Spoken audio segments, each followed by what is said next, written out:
கருணை பொழி திருமுகத்தில் திருநீற்றுணுதலும் கண்டாரை வசப்படுத்த கனிந்த வாயழகும் பெருமை தரு துறவோடு பொறையுளத்தில் பொறுத்தே பிஞகனார் மலத்தாள்கள் பிரியாத மனமும் மறுவினர்கள் அகலாத ஞானமே படிவாம் வளர்துறை செய் சிவஞான மாமுனி வன்மலத்தால் ஒரு பொழுதும் நீங்காமல் எமது உளத்தில் சிரத்தில் ஓதிடும் நாவினில் என்றும் உண்ணி வைத்தே உரைப்பாம். திருச்சிற்றம்பலம். எல்லாம் வல்ல இறைவன் திருவருளை சிறமேற்கொண்டு திரு கைலாய பரம்பரை திருவாவடுதுறை ஆதீனம் ஸ்ரீ குருமகா சன்னிதானங்களுடைய பொன்னார் திருவடி கமலங்களுக்கும் சைவத்தின் குலதெய்வமாய் விளங்குகின்ற மாதவ சிவஞான சுவாமியுடைய திருவடிகளுக்கும் என்னை நெறியில ஈடுபடுத்தி ஆண்டு அருளுகின்ற குருநாதர் தங்கோல் சுவாமியுடைய திருவடிகளுக்கும் நம்முடைய காஞ்சி காமகோடி பீடாதிபதிகள் ஸ்ரீ சங்கர விஜயேந்திர சரஸ்வதி சங்கராச்சாரியா சுவாமிகளுடைய திருவடிகளுக்கும் ஸ்ரீ சத்திய சந்திரசேகரேந்திர சரஸ்வதி சங்கராச்சாரிய சுவாமியுடைய திருவடிகளுக்கும் மனம் மொழி மெய் ஆகிய முக்கண்ண வணக்கங்களை மிக பணிவோடு தெரிவித்து நம்முடைய காஞ்சி சங்கரா கலை மற்றும் அறிவியல் கல்லூரியுடைய முதல்வர் நம்முடைய கலை ராம வெங்கடேசன் ஐயா அவர்களுடைய திருவடிகளுக்கும் தமிழ்துறை தலைவர் ஐயா நம்முடைய பேராசிரியர் ராதாகிருஷ்ணன் ஐயா அவருடைய திருவடிகளுக்கும் ஒருங்கிணைத்து தருகின்ற பேராசிரியர்கள் கலந்து சிறப்புகின்ற அடியார் பெருமக்கள் மாணவ செல்வங்கள் எல்லோருக்கும் என்னுடைய அன்பான பணிவான வணக்கங்களை தெரிவித்து மகிழ்கின்றேன். நம்முடைய திருவுந்தியார் 2020 சிந்தனையிலே நிறைவு பகுதியிலே இந்த 2020 இதுவரைக்கும் நாம 14 பாடல்கள் நாம பார்த்திருக்கின்றோம். எல்லாம் ஆசிரியர் வெண்பாவும் ஆசிரியப்பாவும் மாறி மாறி வருகின்ற ரொம்ப நுட்பமான ஒரு பகுதிகள். அந்த நிறைய கேள்விகளை தம்முடைய குருநாதர் ஆகிய மெய்கண்டார் நோக்கி மாணவர் அருள்ந்தி சிவாச்சாரியார் எழுப்புவது போல அந்த நூலை அமைத்திருக்கிறார் இந்த நூலாசிரியர் அருள்ந்தி சிவா. கேள்விகளுக்கு நிறைய இடங்கள்ல பதில் நேர சொல்லல. அதை நாம இதுவரைக்கும் இந்த 14 பாடல்கள்ல பார்த்தோம்னு சொன்னோம். இந்த 14வது பாட்டுல நிறைவா சொல்லும் போது கூட வினையும் வினை பயனை பற்றியவெல்லாம் யார் எனக்கு இந்த வினை ஊட்டுகிறார்கள், அப்ப ஊட்டிய பின்னர் இந்த வினை என்ன ஆகும், இதெல்லாம் நிறைய கேள்விகள். கடைசியில நாயினேற்கு நன்று மண் மாய கருமமும் கரும பந்தமும் தெருள அருளும் சிவபெருமானே என்று சொல்லி இந்த வினையை பற்றிய ஒரு தெளிவை எனக்கு நீங்கள் அருள வேண்டும் என்று சொல்லி நாயினேற்கு நன்று மண் மாய கருமமும் கரும பந்தமும் தெருள அருளும் தெளிவாக எனக்கு அருளும் சிவபெருமானே என்று சொல்லி மெய்கண்டான தேவநாயனாரை நோக்கி அமைப்பது போல கொண்டு நிறைவு செய்தார். இப்ப அந்த வினை பயனுக்கு தொடர்ந்து அதை வினை பற்றிய ஒரு செய்தியே அடுத்த 2 பாடல்கள்லையும் வருது.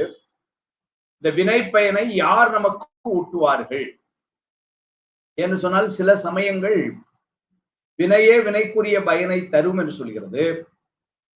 ஆனால் நாம படிக்கும் பொழுது நாம் செய்த வினைதான் நமக்கு வருகிறது. அப்ப நாமே ஒருவேளை எடுத்துக்கொள்றோமா அல்லது அது எப்படி நடக்கும் என்கின்ற ஒரு கேள்வியை முதல்ல எழுப்புற 15வது பாடல்ல மானமரும் செங்கை மதில் வெண்ணெய் வாழ் மன்ன போன வினை தானே பொருந்துமோ யான் அதனில் ஆவனோ ஆக்காய் அமலனாம் நின் அருள்தான் தேவனே யாதுக்கோ தேருங்கிற பெருமானே. மானமரும் செங்கை அப்படின்னா மான் ஏந்திய மானை மான் குட்டியை சொன்னா அது மான் மரி ஏந்தும் கையுடையாய் இதெல்லாம் வரும்.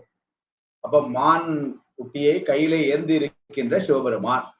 அப்படி சிவபெருமான் ஆகிய மெய்கண்ட தேவரே அவரு ஏன்னா தன்னுடைய ஆசிரியரை சிவபெருமானாகவே பார்க்கிற முதல் பாட்டுல இருந்து அப்படிதான் பார்த்துட்டே வரும். கண்ணுதலும் கண்டக்கரையும் கறந்தருளிங்கிறார். ஒவ்வொரு இடங்களையும் சொல்லிட்டே வரார். அதனால தம்முடைய ஞானாசிரியராகிய மெய்கண்ட தேவநாயனாரை நோக்கி மானமரும் செங்கை மதில் வெண்ணெய் வாழ் மன்ன திருவெண்ணெய்நல்லூர் வாழ்கின்ற அப்படின்னா அங்கே எழுந்தருளி இருந்து அருள் செய்கின்ற மெய்கண்ட தேவநாயனாரை போன வினை தானே பொருந்துமோ, முற்பிறவிலே நான் செய்த இந்த வினைகள் எல்லாம் தானே என்னை கூடுமோ முதல் சந்தேகம். யான் அதனில் ஆவனோ அல்லது அந்த வினைப்பயனை நான் சென்று எடுத்துக்கொள்வனோ அல்லது ஆக்காய் அமலனாம் நின் அருள் தான் தேவனே அல்லது நீ எனக்குடன் தருவியோ, நீ தான் பொதுவா தரமாட்ட ஏன்னு சொன்னா இப்படி 3 சந்தேகத்தை கேட்கிறார். இந்த வினை தானே பொருந்துமோ ஏன் அப்படின்னா சில சமயங்கள் அவ்வாறு சொல்லுகின்றன. உப்பை தின்னவும் தண்ணி குடிப்பாங்கிறோம். அப்ப இதெல்லாம் அந்த வினையே வினைக்குரிய பலனை தருமோ? பிறர்க்கின்னா முற்பகல் செய்யன் தமக்கின்னா பிற்பகல் தாமே வருங்கிறார் திருவள்ளுவர். அதெல்லாம் வச்சு பார்க்கும் பொழுது அந்த வினையே செஞ்சவனை அடிக்கும் போல. அப்படியா? அங்க ஒரு சிக்கல் வருது. அது சடப்பொருள் ஆயிற்று. ஆனால் அந்த சடப்பொருள் எப்படி இவ்வாறு செயல்பட முடியும்? செயல் இருக்காது. அதனால அது வினை இல்லை என்பது பெறப்பட்டது. அப்ப தாமே வரும் என்பது கூட சிவஞான சுவாமிகள் உரையில் எழுதுவார், தாமே என்பது திருவருள் செயலே என்று சொல்வார். நான் நேத்து தற்செயலா நம்ம ராதாகிருஷ்ணன் ஐயாவை பார்த்தேன் காஞ்சிபுரத்துல அப்படின்னு சொன்னா, அப்படின்னா நேற்றைக்கு நீங்கள் ராதாகிருஷ்ணன் ஐயாவை சந்திப்பதற்காக திருவருள் இருந்திருக்கிறது. இல்லைன்னா பார்த்திருக்க முடியாது. திருவருள் துணை இல்லைன்னா பார்க்கணும்னு போய் கூட இல்லைன்னு பார்க்க முடியாது. அவர்கள் கல்லூரியில ரொம்ப அலுவலகங்கள்ல இருந்திருப்பாங்க. நீங்க பார்க்க முடியாம ஆயிருக்கும். ஆனா நேத்து நீங்க பாத்தீங்கன்னா அங்க காஞ்சிபுரம் கோயிலுக்கு போகும் பொழுது அவர்களை பார்க்கிற எண்ணமும் இல்லை, அந்த திட்டமும் இல்லை. ஆனா பாத்தீங்கன்னா அங்க ஐயா நிற்கிறாங்க, பார்த்தோம். அப்போ அது என்ன வெளியே நான் என்ன சொல்றேன், தற்செயலா நம்முடைய பேராசிரியர் ஐயாவை சந்தித்தேன். இந்த தற்செயலா அப்படின்னு சொல்றதே திருவருள் செயலே. அப்ப தாமே நடைபெறும் என்பதும் திருவருளாலேயே நடைபெறும். இதெல்லாம் இல்லை. அந்த வகையில வினையே வினைக்குரிய பலனை தருமான்னா இல்லை, தர முடியாது என்று சொன்னால் சடப்பொருள். அது சடப்பொருள் அப்படின்னு சொன்னா அப்ப அறிவுடைய பொருள் தான் செய்ய முடியும் அப்படின்னா இந்த உயிர் அறிவுடையது தானே. அப்ப தான் செய்த வினைக்கு தக்கவாறு அந்த பலனை தானே நுகர்ந்து கொள்ளும் என்று கொள்ளலாமா என்று சொன்னால் அதுவும் இல்லை. ஏனென்று சொன்னால் அவ்வாறு அதனுடைய பலன் என்ன என்று அறிந்தும் அதை எடுத்துக்கொள்ளக்கூடிய ஆற்றலும் இந்த உயிருக்கு இல்லை. நிறைய நேரங்கள்ல நம்ம செய்யறது என்ன வினைன்னு கூட இந்த உயிருக்கு தெரிய மாட்டேங்குது. அது நல்வினையா தீவினையான்னு கூட தெரியல. செய்யறோம், நல்லதுன்னு நினைச்சு செய்யறோம். இப்ப நம்ம பார்த்தா அல்லது பிறர் பார்க்கும் பொழுது நல்லது மாதிரி தெரியுது. ஆனா அவங்களுடைய எண்ணங்கள் அப்படி நல்லதா இல்லை. இப்படி எல்லாம் இந்த செயல் என்பது நமக்கே சில நேரங்கள்ல அது தெரிய மாட்டாங்க. நான் உண்மையிலேயே நல்ல எண்ணத்துலதான் சார் ஆரம்பிச்சேன், ஆனா அந்த ஆள் ஏதோ தப்பா புரிஞ்சுக்கிட்டாரு, அது பெரிய பஞ்சாயத்து ஆயிடுச்சு அப்படின்லாம் சொல்றோம். அப்ப இதெல்லாம் நம்ம கையில. அப்ப அதை அந்த செயலை என்ன என்று அறிந்து கொள்ளக்கூடிய ஒரு திறமும் அதற்குரிய பயன் என்ன என்று தெரிந்து அதை எடுத்துக்கொள்ளக்கூடிய அந்த சுதந்திர ஆற்றலும் இந்த உயிருக்கு இல்லை. அதனால அது உயிர் செயல். அப்படிலாம் ஆற்றல் இருந்தாதான் நான் யாருக்கு குழந்தையா பிறக்க வேண்டும், எந்த ஊர்ல பிறக்க வேண்டும், இதெல்லாம் நான் முடிவு பண்ணி எடுத்திருக்கலாமே. அதெல்லாம் என் கையில இல்லையே. அப்ப அதுவும் இறைவனை அவர் என்ன சொல்ற, யானதனில் ஆவனோ நான் எடுத்துக்கணும், ஆக்காய் அமலனாம் நின் அருள் தான். பெருமானே நீ நின்மலன், அதெல்லாம் வினைப்பயனை என்னை கூடுமாறு நீ செய்ய மாட்டாய். முதல்ல சொல்லும் பொழுது ஆணவமலம் பற்றலையும் அப்படிதான் சொல்லுவார். தானோ மாட்டாது யானோ செய்கிற நீயோ செய்யாய் நின்மலனாயிட்டு. மூணாவது பாட்டு, ரெண்டாவது பாட்டு. பின்னாடி அப்ப வரும்பொழுது என்ன சொல்றாரு, அப்ப நீயே அதை செய்ய மாட்டாய் ஏன்னு சொன்னால் நீ நின்மலன். அது மாதிரி இங்கேயும் நீ நின்மலன் ஆக்காய் அமலனாம், அதனால நீ அதை செய்ய மாட்டாய். அப்படியானால் இந்த வினை எனக்கு எப்படிதான் வந்தது அதை கேட்கிறார். அப்ப சொல்லும் பொழுது சொல்றார், சுவாமியினுடைய அருள் சக்தி என்பது கருணை மிகுந்தது, திருவருள் அதை செய்யறதில்லை. அதே நேரத்துல இந்த வினைகள் சடம் அதுவா வராது. நாம அந்த சுதந்திரம் இல்லைன்னு சொல்லிட்டோம். அப்ப இந்த வினை பயனை நமக்கு யார் ஊட்டுகிறார் சொன்னால் இறைவன். சொரூப நிலையிலே நின்மலனாய் இருக்கின்ற பெருமான் உயிர்கள் தகுதி பெற வேண்டும், உய்வு பெற வேண்டும் என்ற கருணையினால் அவனுடைய திரோதான சக்தியை கொண்டு உயிர்களுடைய இயல்புகளுக்கு ஏற்ப மும்மலங்களையும் இயக்குகிறான். அப்ப இந்த மும்மலங்களையும் தொழில்படுத்துவதே யாருன்னா சுவாமி தான். அது எதை கொண்டு செய்கிறான்? தன்னுடைய திரோதான சக்தியினால் அதை செய்கிறான். இது எது போல எனின், காந்தம் இரும்பை இழுத்தாலும் கூட காந்தத்திலே எந்த மாற்றமும் ஏற்படாது. அதுபோல காந்த பசாசம் போல் அவ்வினையை பேராமல் ஊட்டும் பிரான் என்று சிவஞான போதம் சொல்ற. காந்த பசாசம் போல் அவ்வினையை பேராமல் ஊட்டும் பிரான். சுவாமி என்ன பண்றான்? அவனுடைய அருள் சக்தியாய் நேர நின்று அவன் சுரூப நிலையிலே கருணையே வடிவாய் நிற்பானே. புரிந்து கொண்டு அப்ப செய்யல. அந்த கருணையின் வடிவம் தான் பொது நிலையில, தடத்த நிலையில உயிர்களுக்கு அருள் புரியறதுக்காக ஐந்தொழிலாம் செய்கிறானே, அந்த காலத்துல இந்த 3 மலங்களுமே தொழில்படுமாறு செய்தது யாருன்னு சாமி, இல்லைன்னா அது தொழில்படாது. தொழில்பட்டு தான் ஆணவத்தினுடைய வலிமை குறையணும். அதுதான் சுவாமியுடைய திட்டம். அதனால அதை அவன் செய்கிறான் என்பது பெறப்பட்டது. இவ்வாறு மன்னமரும் செங்கை மதில் வெண்ணை வாழ் மன்ன போனவினை தானே பொருந்துமோ யான் அதனில் ஆவனோ ஆக்காய் அமலனாம் நின் அருள்தான் தேவனே யாதுக்கோ தேர் என்று ஒரு கேள்வியை கேட்டார். இந்த கேள்விக்கு நம்ம பதில் நம்ம தெரிஞ்சவளுக்கு சொல்லிட்டோம். இப்ப வினை பயனை இறைவன் ஊட்டுகிறான். ஊட்டி அது என்னன்னாரு கருணையினாம். அந்த வினை பயன்களை நமக்கு கொடுக்க என்ன ஆகுதுன்னா நமக்கு அனுபவம் ஏற்படுகிறது. அந்த அனுபவம் என்பதுதான் அறியாமை என்கின்ற ஆணவ மனத்தில் இருந்து நம்மை வெளிக்கொணரச் செய்கிறது. இந்த உலகத்திலே பாருங்க, நிறைய செய்திகளை நாம 20 வயதுல 25 வயதுல எல்லாம் தெரியாம இருந்த நாம 60 வயதுல அப்ப நமக்கு என்ன வந்திருக்குன்னு சொன்னால் அனுபவம் வந்திருக்கிறது. எவ்வளவு பேரை சந்திச்சிருப்பாங்க வாழ்க்கையில பெரியவங்க, எவ்வளவு சூழ்நிலைகளை கையாண்டிருப்பாங்க. அதனால என்ன தெரிஞ்சதுன்னாரு அனுபவம் வந்தது. அந்த அனுபவம் எதை தந்ததுன்னு சொன்னால் அறியாமையை நீ இதெல்லாம் இப்பதான் புரிஞ்சுது தம்பி, அதனால இப்பெல்லாம் ரொம்ப கவனமா இருக்கிறேன் அப்படின்லாம் சொல்ற. அப்ப அந்த அனுபவம் வர வர யாரையும் போன் பண்ணி மொபைல் அந்த உங்க ஏடிஎம் கார்டுல இருக்க 16 நம்பரை சொல்லுங்க அப்படின்னா இதுக்கு முன்ன ஒருவேளை தெரியாம ஏதாவது சொல்லியிருப்போம். பணம் போயிருந்ததுன்னு வச்சுக்கோங்க, அந்த அனுபவம். அல்லது யாரோட பழகும்போது அவங்க சொல்றாங்க எனக்கு இந்த மாதிரி பணம் போயிட்டுன்னு. சோ அந்த அனுபவம் நமக்கு. அதனால என்ன பண்றோம், அந்த அனுபவம் நமக்கு அவ்வாறு சொல்லக்கூடாது என்கின்ற அறியாமையிலிருந்து நாம் வெளிவருவதற்கு உதவிட்டு உதாரணத்துக்கு அப்படி சொல்றேன். ஆணவமலம் செய்த அறியாமைங்க அந்த ஆணவமலம் என்கின்ற அறியாமை கொஞ்சம் கொஞ்சமா நீங்க நீங்க நீங்க அப்படின்னா என்ன ஆணவமலம் தொழிற்பட்டு அப்படி நீங்கிறது. அப்ப அந்த அனுபவம் ஏற்படுவதற்குத்தான் சுவாமி என்ன பண்றாங்க, இந்த வினைகளை எல்லாம் நமக்கு ஊட்டி நாம் அந்த வினைகளை எல்லாம் அனுபவிக்குமாறு செய்து இதையெல்லாம் சுவாமி கருணையோடு செய்யறான். அதுதான் 16வது பாட்டுல சொல்றார். தேராது உரைப்பன் பெருமரல் உளத்தோடு பேராது அருளுதல் பெரியோர் கடனே நின்னை கலப்பது என் உண்மை எனில் நின்னது நேர்மை சொல்மனத்தென்றே எழுவகை தாதுவின் 7 துளை 2 பெருமுளை குரம்பையில் பெய்து அகத்து அடக்கி நீக்கி என்றனை போக்கர நிறுத்தி இச்சை முதலியை எழுப்பி நடத்திடும் விச்சை சாலவும் வியப்பது நிற்க வாக்கும் மனமும் போக்கு உள்ள தனுவும் சொல்லும் நினைவும் செய்யும் செயலும் நல்லவும் தீயவும் எல்லாம் அறிந்து முறைபெறலாமல் குறைவு நிறைவு என்றாய் காலமும் தேசமும் மாலர வகுத்து நடுவு நின்று அறுத்தலின் நடுவன் ஆகுதியே சான்றோர் செய்தி மான்றி இருப்பன் இன்றே சாலார் செயலே மாலாகுவதே அத்துவா மெத்தி அடங்கா வினைகளும் சுத்தி செய்தனையே ஒத்த கண்மத்திடை நீக்கினது என்னை ஊங்கு ஊழ் வினைகளும் ஆங்கவை அறுத்துவது ஆரைகொள் அதனால் கருமம் அறுத்தும் கடனது என்றாம் கருமம் புறத்தல் பெருமையது அன்றே கண்ணினுள் மணிய கருத்தினுள் கருத்த வெண்ணை வேந்த மெய்கண்ட தேவ இறப்படு குரம்பையுள் இருத்தி துடைப்பதில்லா அருள் தோன்றிடச் சொல்லே என்பது பாட்டு. இப்ப பாட்டு நம்ம கொஞ்சம் பிரிச்சு பார்ப்போம். தேராது உரைப்பன், அடியன் அறியாமல் ஏதோ சொல்லுகிறேன். பெருமரல் உள்ளத்தோடு பேராது அருளுதல்.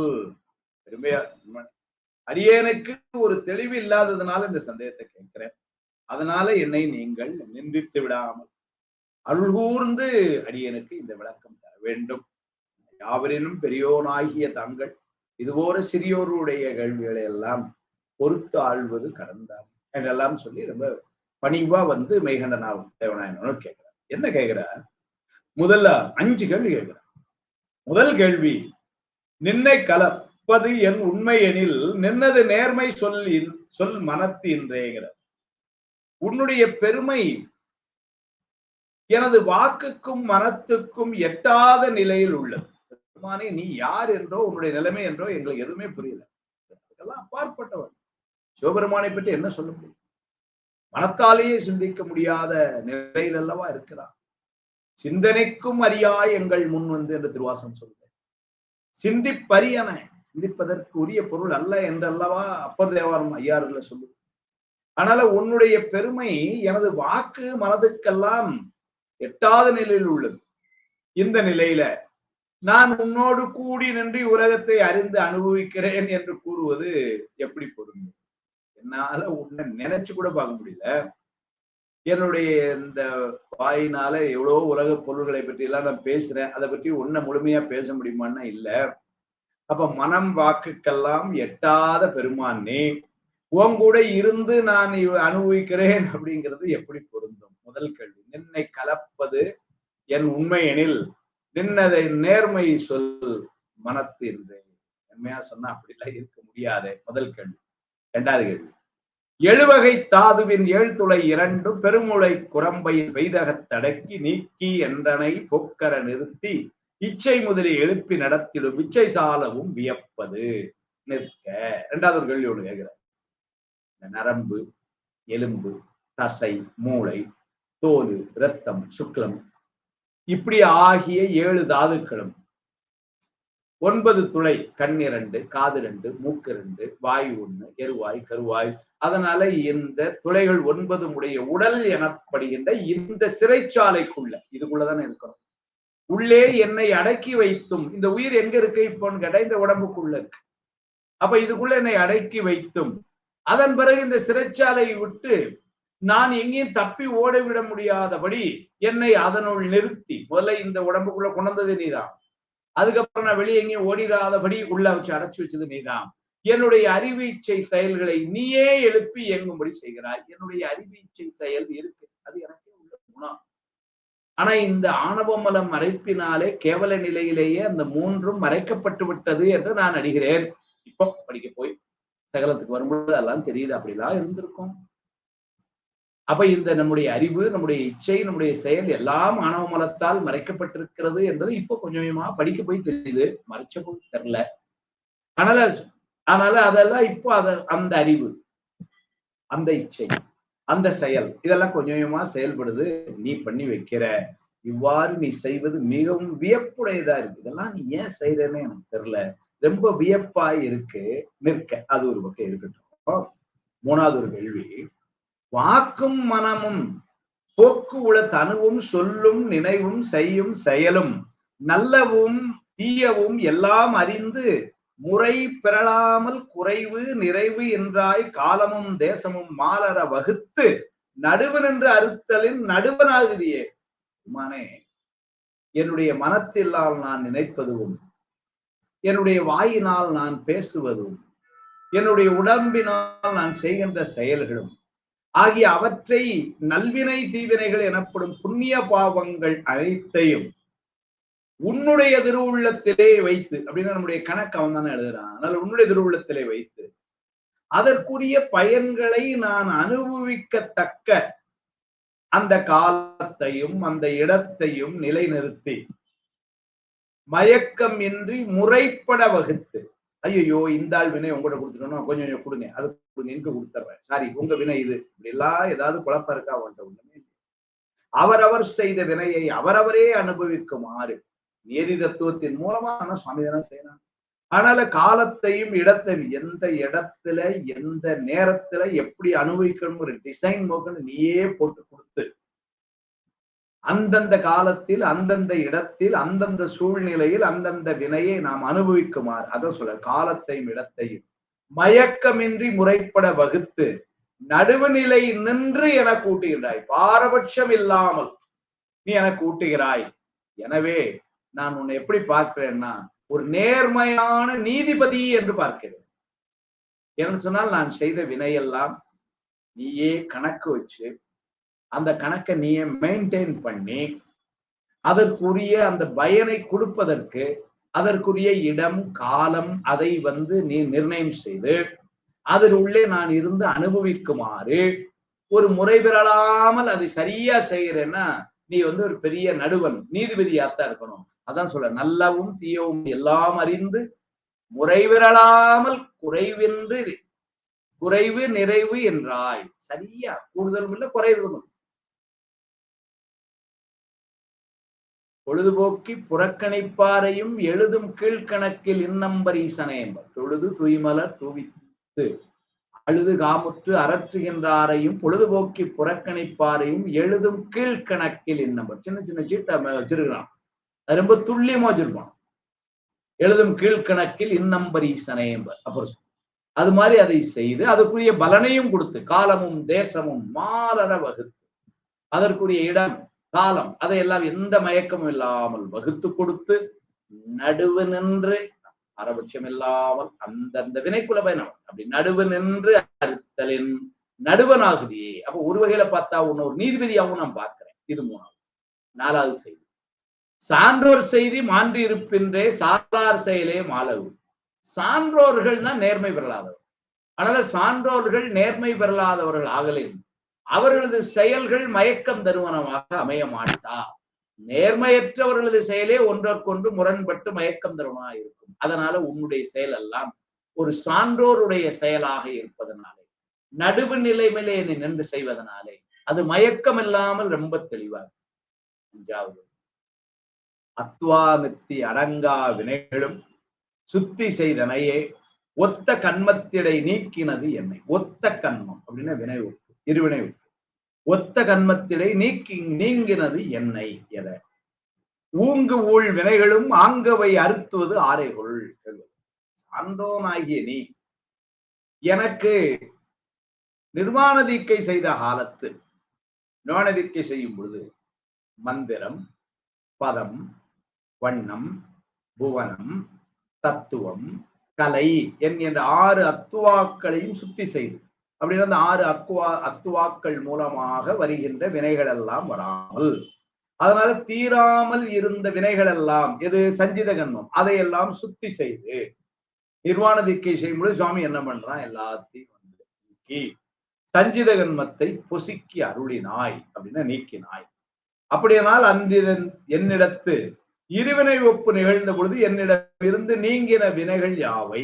அப்ப இந்த இருவினை ஒப்பு வரும் பொழுது என்கிட்ட வந்த வேற நீங்க என்னெல்லாம் நல்வினை தீவினைகள் அப்போது என்னை விட்டு அகன்று விட்டன என்பாய் ஆயின் அவற்றின் எஞ்சிய பயன்களை யாருக்கு ஊட்டுவார். அந்த நல்வினை தீவினை எல்லாம் என்ற இருந்து நீங்கி விட்டது அல்லது நீ சஞ்சித கண்மத்தை மொத்தமாய் பொசுக்கி விட்டாய் என்று சொன்னால் அப்போ அந்த பலன் தராத வினைகள், ஏன்னா அதை பலன் தராமலே நீக்கியிருப்பேன், அந்த பலன் நீ யாருக்கு கொண்டு கொடுப்பாய். ஏன்னா வினை என்று சொன்னால் பலன் கொடுக்கணுமே, அப்ப அந்த பலன் யாருக்கு என்று இவ்வளவு கேள்வி வந்து கேட்டு, அதனால் கருமம் அறுத்தும் கடன் அது என்றாம் தருமம் புறத்தல் பெருமையது அன்றே. இந்த உடம்பென்னும் சிறைக்குள்ள தள்ளி நீ வாறு இதெல்லாம் மேலும் உச்சிறைக்குள் தள்ளி வினைப்பெண்களை நீ நுகருமாய் செய்வாய் ஆயின் நீதி தவறாத உனக்கு அது அகன்று. இவ்வளவு பண்ணதுக்கு அப்புறம் இல்லைன்னு கொஞ்சம் வினை இருக்கு, அதை நீ அனுபவிக்கணும்னு சொன்னான். காத்து நிக்கிறேன்னு சொன்ன, அதனால சரியில்லை. அதனால கண்ணினுள் கண்ணுக்குள் மணியாய் விளங்குகின்ற பெருமானை, கருத்தினுள் கருத்தை என்னுடைய கருத்தெல்லாம் நிறைந்திருக்கின்ற பெருமானை, வெண்ணை வேந்த திருவெண்ணையிலோடு சென்ற அரசனை, மெய்கண்ட தேவே இடர்படு குரம்பையுள் இருத்தி, இதை துன்பப்படி இந்த உடம்புக்குள்ள இருத்தி துடைப்பது எல்லா அருள் தோன்றிடச் சொல்லி எனக்கு தெளிவு வருமாறு சொல்லும் என்று கேள்வி கேட்கிறார். இதெல்லாம் கேள்வி கேட்டு அங்க நிறுத்துவார். இப்ப நம்ம பதில் சொல்லுவோம். உயிர்கள் பிறப்புக்கு உட்பட்டு இருக்கும் இந்த நிலையிலே மலத்தினுடைய பிடியிலே இருப்பதனால, ஏன்னா நாணமலம் முழுமையா நீங்கல இருப்பதனால இறைவன் அந்நிலையிலும் உயிர்களோடு உடனாய் நின்று அருள் புரிவதை உயிர்களால் அறிய முடியவில்லை. முதல் கேள்வி அப்படிதான் வந்து கேட்கிறார். அதனால இந்த நிலையில் நான் உன்னோடு கூடி நின்று உலகத்தை அனுபவிக்கிறேன் என்று எப்படி கூறுவது? மனம் வாக்கினால உன்னை அறியவே முடியலையா, அப்ப எப்படி முடியும்? நான் உன்னோடு இருக்கிறேன் என்று எப்படி சொல்ல முடியும் கேட்கிறதுதான் சொல்ற. உயிர்கள் பிறப்புக்கு உட்பட்டு இருக்கும் நிலையிலும் ஆணவ மல மறைப்புக்கு உட்பட்டு இருப்பதனாலே, இப்ப நமக்கு ஆணவ மலம் இருக்கிறதுனால இறைவன் அந்நிலையிலும் உயிர்களோடு உடனாய் நின்று அருள்வதை நம்மால் உணர முடியல. சாமி கூட தான் இருக்கிறான். இமைப்பொழுதும் என் நெஞ்சில் நீங்காதாந்தாள் வாழ்க. அப்ப சுவாமி நம்மை விட்டு நீங்காம கூடவே இருக்கிறான், நாம அதை அறிய முடியாமல் இருக்கிறோம் என்று சொன்னால் முதல்ல. அடுத்த உடற்சிறையில் இறைவன் உயிர்களை அடைத்து வைத்து இருப்பதன் நோக்கம், உடல் என்கின்ற சிறையில் உள்ளது அவரவர் விரை பயன்களை அவரவரே அனுபவித்து அறிவு விளக்கம் பெறும் பொருட்டு. அந்த வினை அனுபவிப்பது எதுக்குன்னாரு? அறிவு விளக்கம் பெறுதல் அப்படின்னா அறியாமை நீங்குதல். அதனால வினைப்பயனை இறைவனுக்கு ஊட்டும் பொழுது தம் தவறுகளுக்காக வருந்தி திருந்திய உயிர்களுக்கு ஊழ்வினை வலியை சிறிது சிறிதாக நீக்குகிறான். அதுதான் அந்த பக்குவத்துல பக்குவம் தன்னுடைய தவறுன்னு தெரிஞ்சு தெரிஞ்சு தெரிஞ்சு பக்குவத்துல உயர உயர சுவாமி என்ன பண்றான்? அந்த தாக்குற வலிமையை கொஞ்சம் திருத்தி நம்மை போன்ற சாமானிய உயிர்களுக்கு இறைவன் இம்முறையே கடைபிடித்து அருள்கிறான். ஞானசம்பந்தர் மாதோர் கூரனை வளஞ்சுழி மருவிய மருந்தினை வயல் காளி நாதன் வேதியன் ஞானசம்பந்தன் வாய் நவிற்றிய தமிழ் மாலை ஆதரித்து இவை கற்று வல்லார் சொல்ல கேட்டு உகந்தவர் தம்மை வாதியா வினை மறுமைக்கும் இம்மைக்கும் வருத்தம் வந்து அடையாதே. திருந்தி வர்றவர்களுக்கு வினை ரொம்ப தாக்காம செய்கிறான். மூணாவது கேள்வியில இருவினை ஒப்பு நிகழ்கின்ற காலத்திலே மலபரி பாகமும் நடப்பதனால உடன் நிகழ்ச்சி என்ன நடக்கும்னாரு? சத்தினி பாகம். இறைவனுடைய சக்தி நம் மீது பதியுமாறு செய்தல் சத்தினி பாகம். அந்நிலையிலே இறைவர் என்ன பண்றார்? மானுட சட்டை தாங்கி வந்து குருநாதராய் நமக்கு அத்துவ சுத்தி செய்து இந்த சஞ்சித வினை நீங்குமாறு செய்கிறான். அத்தகைய பேரு பெற்றவர்கள், அந்த வாய்ப்பு கிடைக்க பெற்றவர்களுக்கு இந்த பிராரத்த கண்மத்தை அவர்கள் இந்த உலகிலேயே எஞ்சிருக்கிற பிரார்த்த கண்மத்தை அனுபவிக்கின்ற காலத்தில் பலன் எப்படி கொடுக்கிறான்னா, அவர்களுக்கு நன்மை செய்பவர்களுக்கு நல்வினை ஆகிய இன்பத்தையும் அவர்களுக்கு துன்பம் செய்பவர்கள் தீவினையா துன்பத்தையும். அப்ப இவங்களுடைய வினை எப்படி போகுதுன்னா, உயர்ந்த நிலையில இவங்க இருப்பதுனால இவங்களுக்கு போய் ஒரு நன்மை செய்தா அந்த நல்பயன் நமக்கு கிடைச்சிடும், இவங்களுக்கு போய் ஒரு தீங்கு செய்தா அவர்களுக்கு தீ பயன் நமக்கு வந்துருது அப்படின்னு சொல்றாரு. அதனால அவர்களது தீவினை பயனாகிய துன்பத்தையும் இறைவன் உண்பிக்குமாறு அருள்கிறான். இவர்களுக்குள்ள உள்வினை இவ்வாறு நீங்குகிறது. என்ன ஒரு கேள்வி கேட்டார். செஞ்சிதமும் நீங்க நீங்க இந்த பிரார்த்த வினை இருக்குன்னா அந்த வினை எப்ப நீங்கும்? திரும்ப அனுபவிக்கணும்னு சொன்னா அது நியாயம், உங்களுடைய அருளுக்கு அழகு இல்லை. அப்ப அது எப்படி நீங்கும்னா நீங்கிற வழியை சொல்ற சீவன் முத்தர்கள் போன்ற நிலையிலே உயர்ந்து இருக்கின்ற ஆன்மாக்களுக்கு அவர்கள் எஞ்சிருக்கின்ற பிரார்த்த கண்மம் எப்படி கழியுமா?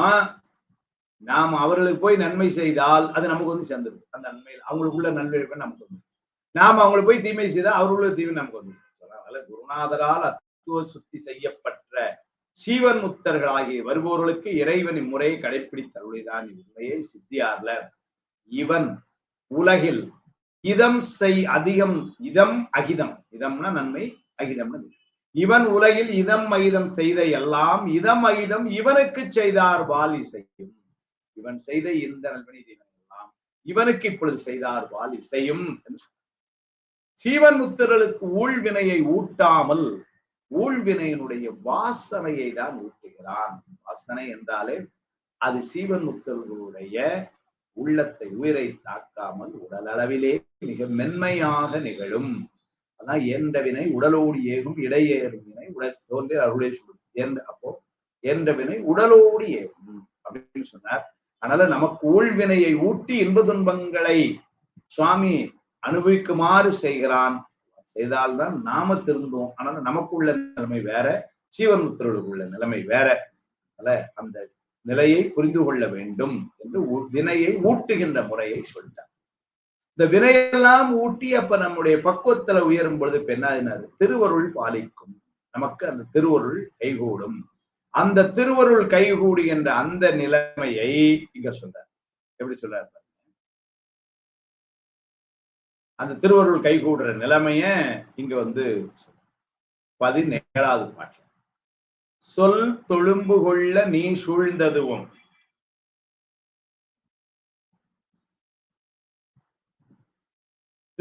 சொல் தொழும்பு கொள்ள நீ சூழ்ந்ததும் நிற்செயர்கள் மற்றவர்கள் நின்னோக்கின் மாய்ந்த உயிர்க்கு உற்று அங்கு ஒளித்தியாங்கு ஐய உயர் வெண்ணெய் நல்லூர் குளித்த மதுக்கொன்றை எம்கோ.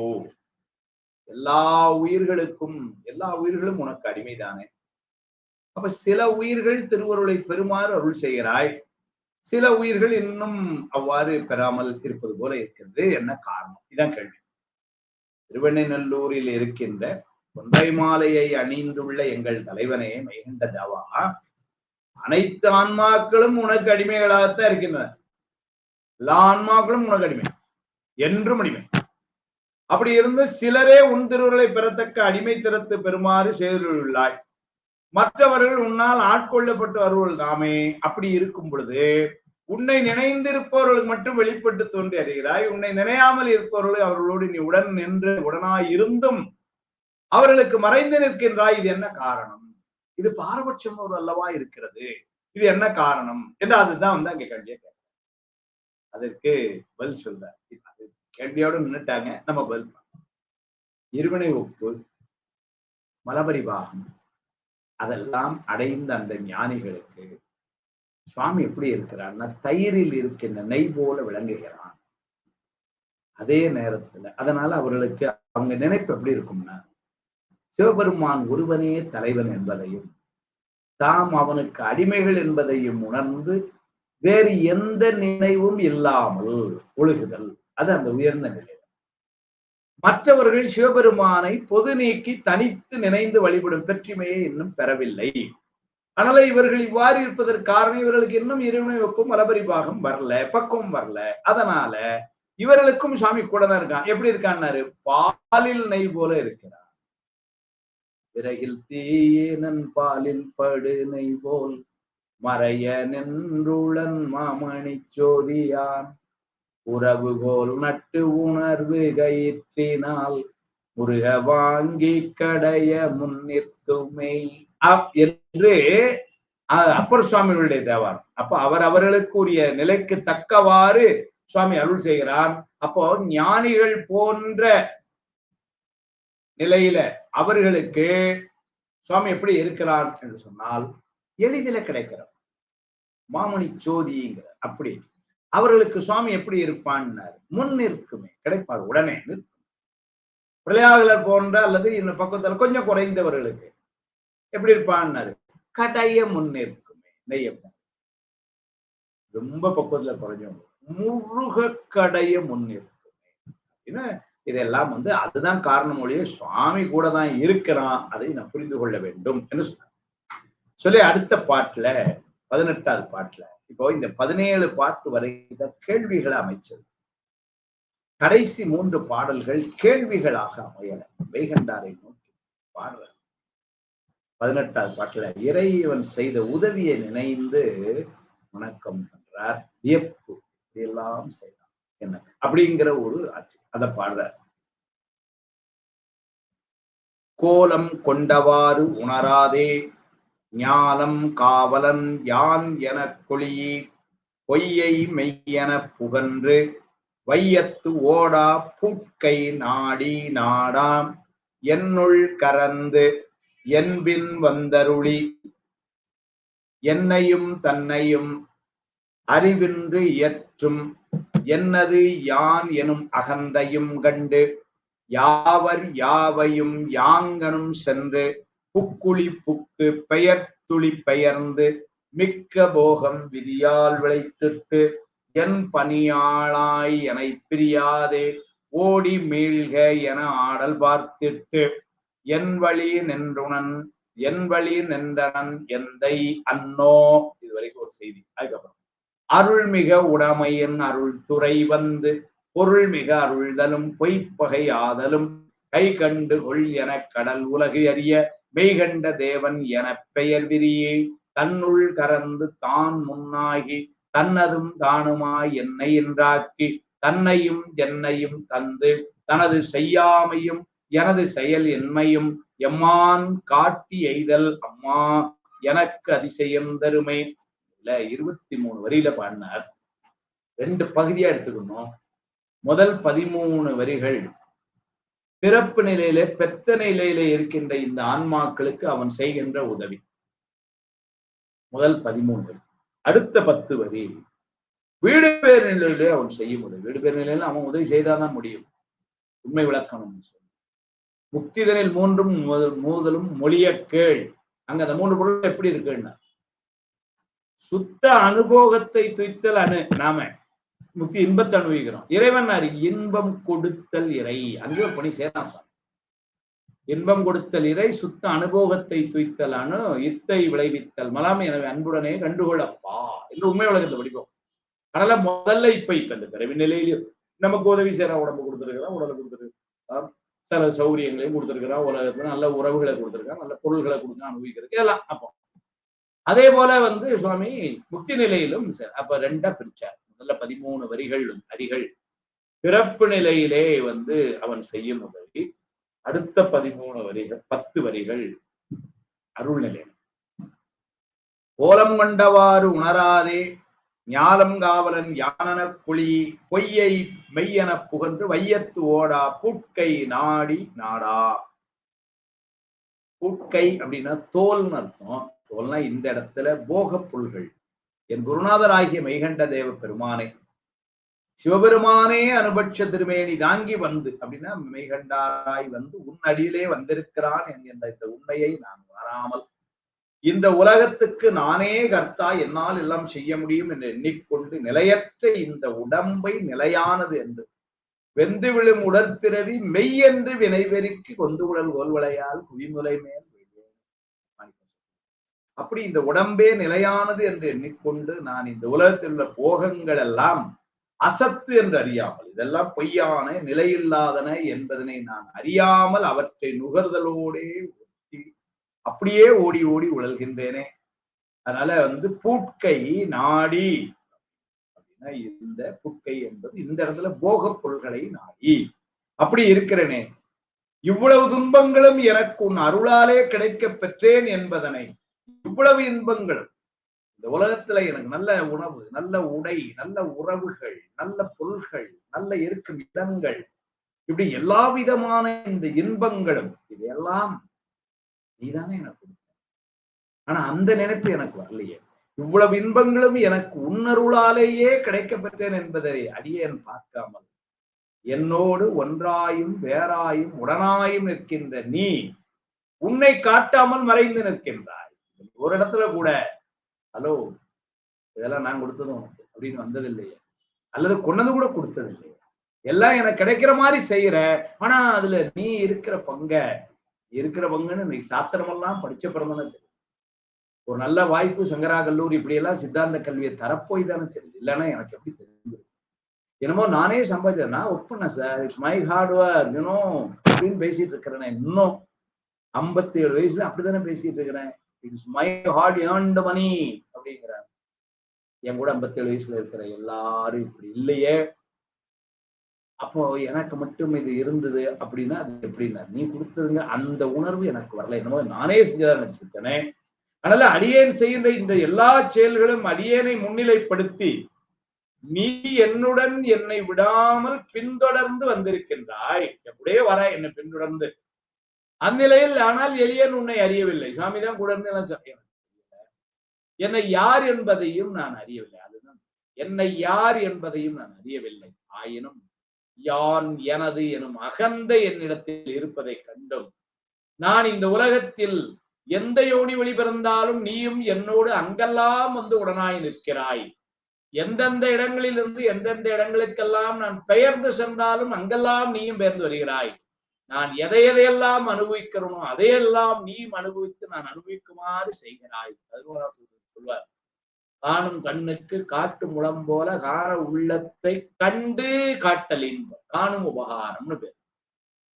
இந்த உலகத்துல நாம் ஒன்னு அனுபவிக்கிறதுக்கு சுவாமி கூட இருந்து அதை நாம் அனுபவிக்குமாறு செய்கிறான். அதனால உன்னுடைய முதன்மையும் பெருமையும் விட்டொழிந்து என்னோடு என் வசமாய் என் கூடவே என்னோட ஒரு ஆளாவே இருந்து நான் உண்ணும் பொழுது உண்டு தூங்கும் பொழுது தூங்கி இப்படி எனக்கு குற்றையில் இருந்து பணி செய்து நான் விரும்பியவாறெல்லாம் எல்லாவற்றையும் நீ நடத்தி வைக்கிறாய். எனக்கு பணியாளனாய் நீ இருந்து, ஆனால் அவ்வாறு நீ செய்வதோடு மட்டுமல்லாமல் எனக்கு உற்ற காவலனாயும் துணைவனாயும் இருக்கிறாய். என்னை விட்டு எக்காலத்தும் நீக்காமல் இருக்கின்ற பெருமானை இவ்வாறெல்லாம் எனது பிறப்பு நிலையில் நீ பேருதவி புரிந்து வருகின்றாய். உன்னை போல எனக்கு உதவி செய்பவர் எவரையாவது எங்காவது நான் காண முடியுமோ?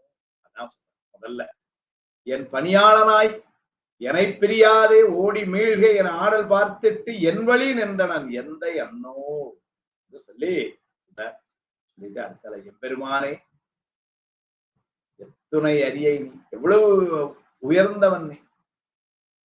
அத்தாவும் அடியேனை அன்பால் ஆர்த்தாய், அருள் நோக்கில் தீர்த்த நீர் ஆட்டிக்கொண்டாய், எத்தனையும் அரியை நீ எளியானாய், எத்தனை எளியானாய். என்னை ஆண்டு கொண்டு இறங்கிவின் என்று கொண்டாய், இத்தனையும் பேதையேன் பேயேன் நாயேன் பிழைத்தனகள் அத்தனையும் பொறுத்தாய் என்றே, இத்தனையும் எம் பரமோ ஐயா ஐயோ என் பெருமான் திருக்கருணை இறந்தவாறே. அப்படி சொல்லி உருக்கங்கள் சொல்லி இன்று இந்த ஏழைக்கு இறங்கி என்மாட்டு கொண்டிருந்த பேர் அருள் காரணமாக கடல் சூழ்ந்த உலகிலே எல்லா பொருள்களையும் எனக்கு காட்டி அருளியது மட்டுமல்ல, பொய்க்கு பகையும் மெய்க்கு உறவுமாய் நின்று மெய்காணாத இந்த ஆன்மாக்களுக்கு மெய்யை காண்பித்த தெய்வம் என்னும் பெயரை விரித்து நிறுத்தி உனக்குள்ளே என்னை அடக்கி இந்த வீடு வேற்று நிலையில் என் பின்னால் நீ வந்ததை விட்டு உன் பின்னால் நான் வரும்படி, இந்த உலகியல் நிலையில என் பின்னால் நீ வந்தாய், பெத்த நிலையில் முக்தி நிலையில் உன் பின்னால் நான் அதுவும் வருவது போல நீ செய்து, ஆனால் உன் பின்னால் என்னை வரும்படி செய்து அருள்கின்றாய். இந்நிலையில் என்னுடைய அறிவிச்சை செயல் அனைத்தும் உன்னுடைய அருளுமாய் நீயுமாய் நிறைந்து நின்று என்னை அறியும்படி எனக்கு அறிவித்ததோடு மட்டுமல்லாமல் என்னை உணரும்படி எனக்கு புலப்படுத்தினாய். பெருமானே, எல்லாவற்றையும் நீயே செயல்படுத்துகின்றாய் என்ற பேர் உண்மையை எனக்கு தெளிவுற காட்டியருடன் உண்மை இந்த 20 பாட்டும் படிச்சு என்ன ஒரு செய்தியை மனசுல தச்சிட்டா போதும், வேற ஒண்ணும் இல்ல. பெருமானே, எல்லாவற்றையும் நீயே செயல்படுத்துகின்றாய் என்னும் பேர் உண்மையை எனக்கு தெளிவுற காட்டி, தெளிவு எதையும் சுட்டி எறியும் அறிவை என்னிடமிருந்து நீக்கிவிட்டாய்.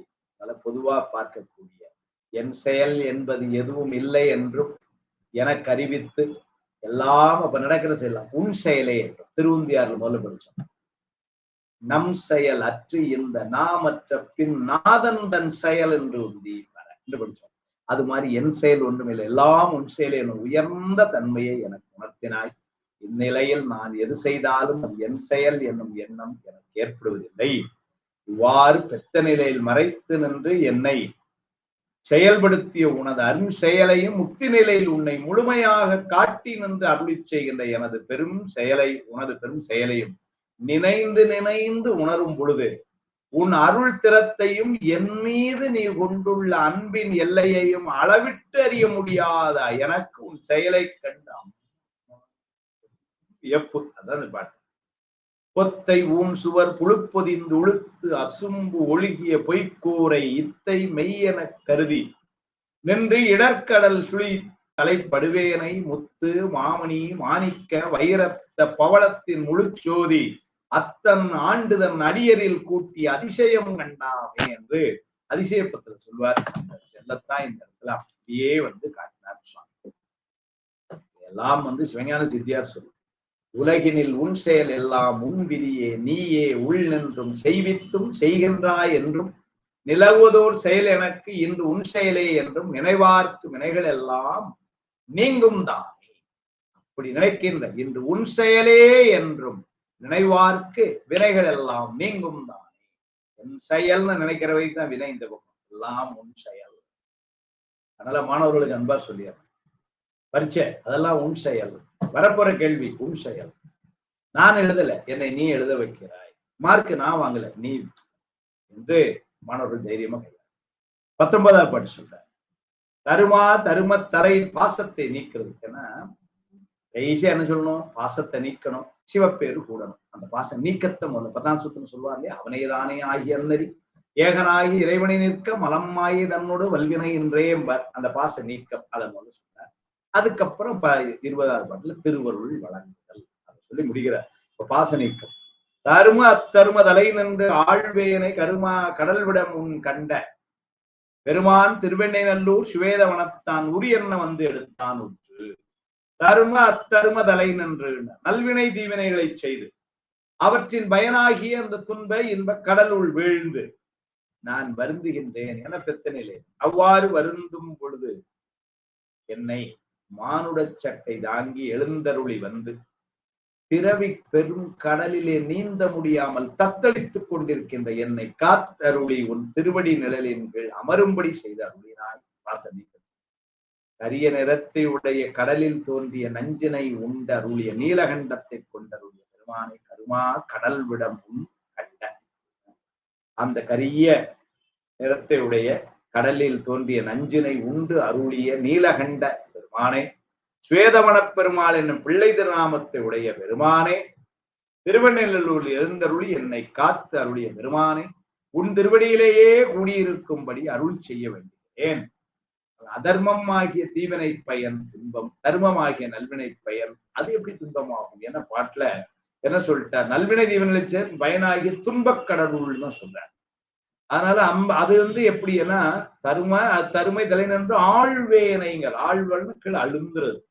அப்ப அதுவும் துன்பம்னா அது எப்படியே துன்பமாகும்னா, நல்வினையை செய்யும் பொழுதும் யான் எனது என்னும் செருக்குடன் செய்வதனால நாணவமலை பற்றி இருந்து கொண்டே இருப்பதனால அதுவும் பொல் விலங்கு போல பிறவி என்கின்ற சிறைக்குத்தான் கொண்டு போகுது.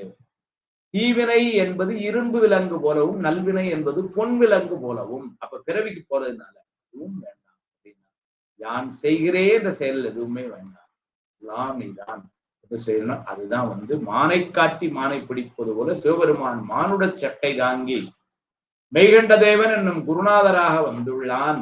அதனால சமய போறவர்கள், சந்தான போறவர்கள், இவர்கள் எல்லாம் இப்படித்தான் சிவபெருமான் தான் வந்தான்னு தான் நம்ம பார்க்கணும். குருடரும் தம்மை பரவ கொடுக நரக குழி நின்று அருள் தரு கை கொடுத்து ஏற்றும் அப்படி. அதனாலதான் நமசிவாய மூர்த்திகளை சிவஞான சுவாமிகள் மெய்கண்டாராவே பார்க்கிறார். அப்படின்னா என்ன அர்த்தம்? மெய்கண்டா சிவபெருமான். அப்படி அந்த உயர்ந்த நிலையிலேதான் வச்சுப்பாங்க. இருவினைதாம் இவை மும்மலம் ஈங்கிவை இது சிவம் கருவுறும் ஆறு உயிர் உண்மை இது என்று காட்டவல்ல குருவரன் நீ அன்றி வேறு அரியேனி குவலயத்தில் திருவெண்ணை மெய்கண்ட தேவே பஞ்சாக்கர தேசிகனே. அப்ப நமசிவாய மூர்த்திகளை பஞ்சாக்கர தேசிகர அவர் எப்படி பாக்குறாருன்னா, திருவெண்ணை மெய்கண்ட தேவே பஞ்சாக்கர, திருவெண்ணை மெய்கண்ட தேவே அவரை எப்படி பார்க்கணும்னாரு? சிவபெருமான சிவபெருமான் அப்படித்தான் பார்க்க வேண்டும் மரபு சொல்லி கடைசி பாட்டுல திருவருள் வழங்குகின்ற சிறப்பு அது சொல்றாங்க.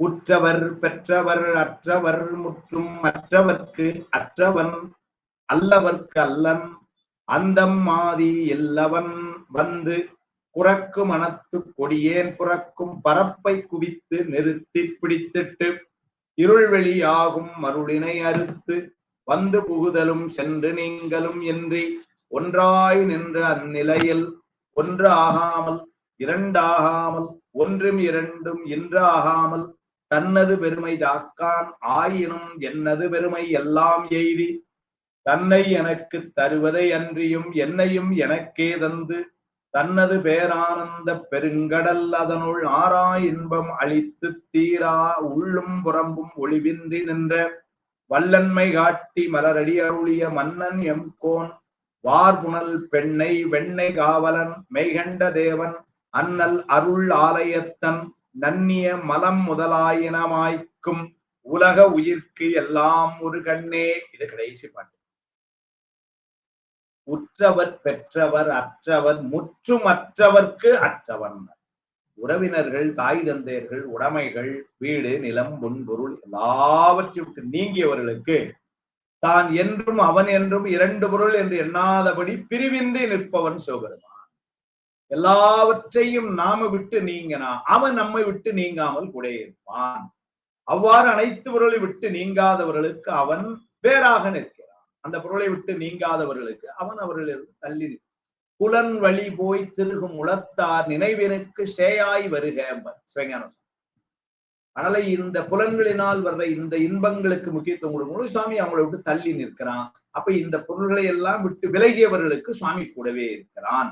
தனக்கு தோற்றமும் கேடும் இல்லாதவன் அவன் அனுபட்ச திருமேனி கொண்டு மெய்கண்டாராய் தானாவே எழுந்தருளி வந்து குரக்கு மனம் போல் குரக்கு மனத்து கொடியோன் அப்படின்னா குரங்கு போல நம்ம குரங்களுடைய தன்னை தாவும் அங்கே இங்கேயும் இந்த மனம் ஒன்றிலிருந்து ஒன்று பற்றி கொண்டே இருக்கும், அதை கட்டுப்படுத்தும். அப்ப அவ்வாறு தாவி அங்கேயும் பறந்து ஓடுகின்ற மனத்துக்கு குரங்கு மனம் பேர். அது அதான் சொன்னார். அதனால குரங்கு போல ஓரிடத்தில் நிலையாமல் அலைந்து திரிகின்ற மனத்தினை உடைய கொடியேன் ஆகிய வினயன் ஆகிய நான் உலகில் உள்ள போகப் பொருள்களை எல்லாம் நுகர்ந்து உழன்று வருந்தாதபடி என்னை தடுத்து நிறுத்தி தனது திருவடி ஞானத்தில் அழுத்தி அவனுக்கு அடிமையாக இருக்கும்படி செய்து அருளினான். ஏன்னா இந்த உலக பொருள்கள்ல போகத்துல இங்க இருந்து அதை பார்க்கலாம், இதை பார்க்கலாம், இதை சுவைக்கலாம், அதை சாப்பிடலாம், இந்த உடை அணிந்து கொள்ளலாம், அந்த உடை அணிந்து கொள்ளலாம், இந்த ஊருக்கு போகலாம் என்று பாஞ்சு பாஞ்சு பாஞ்சு மனசு அப்படி இல்லாம சுவாமி ஒன்றி இருந்து நினைவென்கள் உந்தமக்கு ஊனமில்லை கன்றிய காலனை காலால் காய்ந்தான் அடியவர்காய் அதை நினைந்து கொண்டு அவர் சொல்றார். அப்படி ஒரு இடத்துல இருக்கணும். அதனால அவ்வாறு செய்தது இப்ப மெய்கண்டார் செய்தான். திருவருள் வழங்கிய சிறப்பு சொல்றார். ஆணவமலத்தில் அனாதியே அழுந்தி கிடந்த எனது கேவல நிலையினையும் தனுகரண போன போகங்களில் தோய்ந்து நின்ற சகல நிலையையும் போக்கி, கேவலம் சகலமெல்லாம் இரவு பகல் அற்ற இடத்தே. அதனால அப்ப இந்த கேவலமாகிய இரவும் சகலமாகிய போகும் ரெண்டு நீங்கிய அப்படின்னா சுத்த நிலை. ஆனால புவன போகங்கள் தோய்ந்து நின்ற சகல நிலையும் போக்கி அருளினான். கண்ணில் உள்ள படலம் குறிக்கப்பட்ட போது சூரிய ஒளி தன்னை கூடவும் இல்லை, கண்ணின் ஒளியும் சூரிய ஒளியை போய் கூடவில்லை. அதுபோல இறைவனும் நானும் என்றும் ஒன்றாய் கலந்தே இருக்கிறோம். அவன் என்னை தேடி என் உள்ளத்தில் புகவில்லை, நானும் அவனை விட்டு நீங்க எங்கும் செல்லவில்லை. இவ்வாறு இறைவனும் நானும் அன்றும் என்றும் என்றும் ஒன்றாகவே கலந்திருக்கிறோம். மருளினை அறுத்து வந்து புகுதலும் சென்று நீங்களும் இன்றி ஒன்றாய் அந்நிலையில்.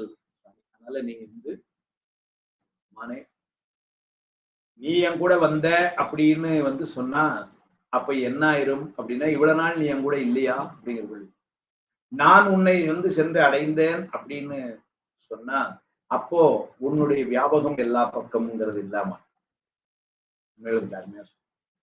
நாம் இறைவனை சென்று அடைந்தோம் அப்படின்னு சொன்னா அப்ப இவ்வளவு நாள் இறைவன் நம்ம கூட இல்லையான்னு கேள்வி. இறைவன் நம்மை அடைந்தான் நம்ம கூட சேர்ந்தான் அப்படின்னு சொன்னா அப்ப அவன் சர்வ வியாபகம் உள்ளவன் இல்லையா என்று ஒரு கேள்வி வந்துடும். அவனும் இங்க வரல, நாமும் ஒன்னாத்தான் இருந்தோம். கண்ணும் சூரிய ஒளியும் போல இந்த படலம் என்கிற ஆணவம் மறைக்கிற வரைக்கும் அவனை அனுபவிக்கல, படலம் நீங்கிய பொழுது அவனை அனுபவிக்கிறதுதான் வித்தியாசம். அதை சொல்லி அப்படி இருக்கும் பொழுது எப்படி ஒன்றாகாமல் இரண்டாகாமல் ஒன்று இரண்டும் இன்றாகாமல் ஒன்றாகாமல் அப்படின்னு சொன்னார். தங்கமும் தங்கத்தினாலான ஆபரணங்கள் என்று சொல்வது போல அல்லாமல் உடலும் உயிரும் போல ஒன்றாயும் அதே நேரத்துல இரண்டாகாமல் அப்படின்னு சொன்னா ஒளியும் இருளும் போல இரண்டு என்று சொல்லாமல் கண்ணொளியும் சூரியனையும் போல இரண்டு என்றும் ஒன்றும் இரண்டும் என்பது சொல்லும் பொருளும் போல என்பது போல அல்லாமல் உயிரறிவும் கண்ணொளியும் போல. கண் ஒன்னை பார்க்க வேண்டும் என்று சொன்னால் கண்ணில் ஒளி இருக்குன்னா அதே நேரத்தில் பின்னாடி உயிரினுடைய அறிவு கண்ணின் வழியா செயல்படணும். அப்ப சுவாமி உடனாயும் அப்ப அந்த இடத்துல உடலும் உயிரும் போல ஒன்றாயும் கண்ணொளியும் சூரிய ஒளியும் போல வேறாயும் கண்ணொளியும் உயிர் அறிவும் போல உடனாயும் என்று மூன்று நிலைகளிலே அவன் இருந்து செய்கிறான். சொல்லி இவ்வுண்மையை இதெல்லாம் அப்படியே சோப்பரான் சொல்லிச்சு. அப்படியே உடல் உயிர் கண்ணருக்கன் அறிவு ஒளி போல் பிரிவரும் அத்விதமாகும் சிறப்பினதாம் வேதாந்த தெளிவாம் சைவ சித்தாந்த திறன் இங்கு தெரிக்கல் சாம்பர். அதை அப்படியே அவர் எடுத்துங்க. அவர் என்ன பின்னாடி சிவபிரகாச ஆசிரியர் காலத்தால பின்னாடி இருந்தவர். நம்ம அந்த நூலை படிச்சதுனால அதுல உள்ளதுபடி இதுலன்னு சொல்றோம். இதுல உள்ளபடி அதை அத்விதம் அருள்ந்தி சிவம் ஒன்றாகாமல் இரண்டாகாமல் ஒன்றும் இரண்டும் ஆகாமல் என்று இந்த நூலை சொல்றார். அதனால வாறு சொல்லுகின்ற அந்த வேறு சில மதத்தோர்கள் சுவாமி நாமளும் அவனும் வேறுன்னு சொல்றோம், நாமும் ஒண்ணுன்னு சொல்றோம். இதெல்லாம் இல்லாமல் இது எப்படின்னா ஒன்றும் இரண்டும் உண்டாகாமல் சுவாமி ஒரு பொருள், நாம் ஒரு பொருள், ரெண்டு பொருள், ஆனால் பிரித்து அறிய முடியாத பொழுது ஒன்றாய். எது போல மலரும் மனமும் போல பழமும் சுவையும் போல. மலர் ஒரு பொருள், மனம் ஒரு பொருள், ஆனா ரெண்டும் அந்த மலர்ல இருந்து பிரிக்க முடியாது போல இரண்டு ஒன்றாய் நிற்கின்ற அந்த நிலையை சொல்லிதான் என்று சொல்றார். இறைவன் பிறப்பு இறப்பு அற்றவனாகி உலகத்தில் உள்ள அனைத்திற்கும் பிறப்பு இறப்புகளை ஏற்படுத்தும் ஐந்தொழில் செய்கிறான். பிறப்பு இறப்பு அற்றவனுக்கே ஐந்தொழில் ஆற்றும் தகுதி உண்டு. அதுவே அவனுக்குள்ள பெருமைகளில் எல்லாம் உயர்ந்த பெருமையாம். அவனுடைய பெருமை. இறைவன் எனது தகுதி அறிந்து என்னை தானாக்கும் நிலையிலும், என்னை தானாக்குதல் அப்படின்னா என்ன வீடு வேறு உண்மை விளக்கத்துல 8 கேள்வியில கடைசி கேள்வி என்ன, தான் ஏது தேசிகரே சாற்று சொன்ன தன்னிலைமை மண்ணுயிர்கள் சார தரும் சக்தி பின்னமிலான் எங்கள் அப்படிதான் திருவூர் பெண் சொல்லுது. ஆனால் அந்த தானாக்குதல் என்னுடைய அறிவுச்செயல்கள் அனைத்தையும் அவனுடைய அறிவுச்செயல்கள் அடக்கி, ஆயினும் அவன் வழங்கும் பேரின்பத்தை நான் தீர்க்கும் பெருமையை எனக்கு தந்து உதவுகிறான். என்னை பிறவா பெருநிலையில் வைத்திருக்கிறான். அல்ல, ஐந்தொழில் ஆற்றும் உரிமையை அவன் எனக்கு வழங்கவில்லை. அது எனக்கு கிடையாது. சிவசமவாதத்துலதான் அவனுக்கு நம்ம சமமாய் விடுவோம்னு சொல்றாங்க. ஆனா சித்தாந்தம் ரொம்ப தெளிவா சொல்லுது, முக்தி இன்பத்திலும் நாம் அவனுக்கு அடிமையாகத்தான் இருப்போம். ஆனால் அவன் இன்பம் தர நாம் அந்த நிலவில் தான். ஆனால் ஐந்தொழில் ஆற்றும் நிலை எனக்கு இல்லை. அதனால் எனக்கு எந்த குறைவும் இல்லை. என் பெருமையை அந்நிலையிலும் அவன் காத்தே இருக்கிறான். காத்தே வருகிறான். என்னுடைய பெருமைக்கு எந்த வேலையும் குறைவில்லை. அவனிடம் உள்ள பேரின்பத்தை எனக்கு வழங்குவதால் அவனையே எனக்கு தந்தது மட்டுமின்றி என் நிலையிலும் என்றும் நான் நிற்பதை அவன் தடுக்காமையால் என்னையும் எனக்கே ஆக்கி தந்திருக்கிறான். அவனது பேரானந்தத்தை நான் அனுபவிக்கும் பொழுது எனது ஏகதேச அறிவு ஒளிந்து, ஏன்னா அவனுடைய அறிவு வியாபக, இப்ப மலத்தினாலே என்னுடைய அறிவு ஏகதேச, அந்த அறிவு ஒளித்து எல்லா பொருள்களிலும் உள்ளும் புறம்பும் ஒளிவென்றி நிற்கும் தன் பேரறிவை எனக்கு தான் சீவன் உத்தரவு சொல்ல, உள்ளும் புறம்பும் ஒருதன்மை காட்சியற்கு எல்லும் திறம் திருவள்ளுவர். அதனால அந்த சர்வ வியாபக அறிவை அவன் எனக்கு அருளி இருக்கிறான். என்ன தகுதி இருக்கு, எல்லாம் கொடுத்திருக்கிறான். இவ்வாறு தன் திருவடியை தந்தருளிய இறைவன் ஞான பேரரசனவன். அதனால அவனே என் தலைவன். பெண்ணை ஆற்றினால் சூழப்பட்ட திருவெண்ணை நல்லூரில் எழுந்தருளி கோயில் கொண்ட அவனே மெய்கண்டார். என் நாயகனாகிய மெய்கண்ட தேவன் அவன். நாயகன தலைவன். அனைத்து ஆன்மாக்களுக்கும் கண்ணாய் இருக்கும் மெய்கண்ட தேவன் லிங்கமூர்த்தியாய் வந்து ஆணவமலத்தை கெடாமல் கெடுத்தும். அப்படின்னா ஆணவமலத்தை கெடாமல் கெடுத்தோம்னா ஆணவமலம் அழியல, ஆனா கெடுத்து. அப்ப கெடாமல் கெடுத்து ஆணவமலம் அழிந்து விட்டது, செத்து விட்டது அப்படி சொல்லக்கூடாது. ஏன்னா அது நித்த பொருள். அப்ப கெடாமல் ஆனா கெடுத்தும். அது என்கிட்ட எந்த சேட்டையும் பண்ண முடியாம என்னுடைய வழியிலாக்குமாறு கெடாமல் கெடுத்தும் குருமூர்த்தமாய் வந்து மாயையினை கெடாமல் கெடுத்து. மாயையும் நித்த பொருள். ஆனா அது என்னை சாக்காது. இந்த உலக பொருள் மேல எனக்கு நாட்டம் இல்லாமல் கெடாமல் கெடுத்தும் சங்கம மூர்த்தமாய் வந்து அறியாறுதல் கொடுத்ததும் கண்மத்தை கெடாமல் கெடுத்தும் என்னை பேரின்ப நிலையில் இருத்தினம். சுவாமி செய்தான். கேட்டாரும் அறியாதான், கெடுண்டெல்லாம் கிளையலாம், கேளாதே எல்லாம் கேட்டான். நாட்டார்கள் விழித்திருப்ப ஞானத்துள்ளே நாயினுக்கு தவிசிட்டு நாயினேற்கே காட்டாதனை எல்லாம் காட்டி பின்னும் கேளாதனை எல்லாம் கேட்பித்து என்னை மீட்டேயும் பிறவாமல் காத்து ஆட்கொண்டான் எம்பெருமான் செய்திட்ட விச்சைதானே. அப்படியே முதல்ல சொல்வது, மீட்டிங்கு வந்து வினைப்பிறவி சாராமே கள்ள புலக்குரம்பை கட்டளிக்க வல்லான் என்று சிவபுராணத்துல பதிவு பண்ணுவார். முன்னாடி திருச்சதத்தை சொல்லும் பொழுதும் அவன் எனக்காக குருநாதராய் சுவாமியே இந்த ஞானத்திற்குள்ள வந்து நாயினுக்கு தவிசிட்டு எனக்கு என்ன தகுதி இருக்கு இந்த நாய்க்கு செய்து கொடுத்து நாயினேற்கே காட்டாதனை எல்லாம் காட்டி இன்னும் கேளாதனை எல்லாம் உபதேசமாக கேட்பித்து என்னை மீட்டேயும் பிறவாமல் அப்படின்னு இந்த ஆணவம் கண்மம் மாயை மூணமாகிய பாச நீக்கம் செஞ்சு சிவப்பேராகி அவனுடைய திருவடி இன்பம் அதை எனக்கு தந்தருளி மலம் மாயை தன்னோட வல்வினை இன்றே என்று நீக்கம் செய்து முதல்ல பாசனிகள்ல இந்த இடத்துல அவன் திருவருளால் தந்து அந்த இன்பத்தை நான் நுகருமாறு செய். காணும் கண்ணுக்கு காட்டு முளம் போல காண உள்ளத்தை கண்டு காட்டலின் அயரா அன்பின் அரண்களல் செல்லுமே என்று அவனுடைய திருவடியை அடைந்து அந்த பேரின்பத்தை நான் நுகருமாறு செய்த கருணை மீட்டையும் பிறவாமல் ஆட்கொண்டான் எம்பெருமான் செய்திருந்த விச்சைதானே என்கின்ற திருவாசக பாடலோடு இந்த 20வது பாடலையும் 20 சிந்தனையையும் நாம் நிறைவு செய்கிறோம். உண்மையா கூடியிருந்ததெல்லாம் இந்த அருளாளருடைய வாக்குகள், திருவாசகம் போன்ற அந்த அருள் வாக்குகள் தான் இந்த மாதிரி இடங்கள்ல எல்லாம் நம்ம செய்திகளை புரிந்து கொள்வதற்கு உதவியாயிருந்தன என்று சொல்லி உண்மையாகவே திருவுந்தியார் திருவாயிருவது என்று 2 மேலான நூல்கள், கடையிலும் சரி சித்தாந்த நுட்பத்திலும் சரி அப்படி சொன்ன 2 நூல்களை சிந்திப்பதற்கு ஒரு பெரிய வாய்ப்பினை தந்த திருவருளுக்கும் குருவருளுக்கும் நம்முடைய சங்கரா கல்லூரியினுடைய முதல்வர் தமிழ்துறை தலைவர் எல்லாரும் நான் சொன்னால் காஞ்சி காமகோடி விடாதிகளை வழங்கிய ஸ்ரீ சங்கர விஜயேந்திர சரஸ்வதி சுவாமியுடைய திருவடிகளை மீண்டும் ஒரு நன்றி உணர்வோடு வணங்கி ஸ்ரீ சத்திய சந்திரசேகரேந்திர சரஸ்வதி சங்கராச்சாரிய சுவாமியுடைய திருவடிகளையும் மிக நன்றி உணர்வோடு வணங்கி நம்முடைய போற்றுதலுக்கும் வணக்கத்திற்கும் உரிய கல்லூரி நம்முடைய முதல்வர் திரு கலைராம வெங்கடேசன் ஐயா அவருடைய திருவடிகளுக்கும், நம்முடைய அன்பிற்குரிய பேராசிரியர் தமிழ்துறை தலைவர் திரு ராதாகிருஷ்ணன் ஐயா திருவடிகளுக்கும், ஒருங்கிணைத்த பேராசிரியர்கள் நம்மோடு நேர் தொடர்பிலே இருந்த நம்முடைய கிருஷ்ணமூர்த்தி ஐயா அவர்கள், தெய்வ செய்யாமல் ஐயா அவர்கள், இன்னும் அவருக்கு துணையாக இருந்த பேராசிரியர் பெருமக்கள், கலந்து சிறப்பித்த அடியார்கள், மூத்த அடியார்கள் பலர், சிறந்த அடியார்கள் பலர், அவர்களோடு மாணவ செல்வங்களும் எல்லாருமாய் இருந்து இந்த திருவுந்தியாரையும் திருவாயூர்வதையும் சிந்திப்பதற்கு துணையாய் நின்றார்கள். அவர்களுக்கு எல்லோருக்கும் என்னுடைய அன்பையும் நன்றியும் சொல்லி மீண்டும் திருவருளையும் குருவருளையும் நினைந்து போற்றி இந்த அளவிலே நிறைவு செய்கின்றேன். திருச்சிற்றம்பலம்.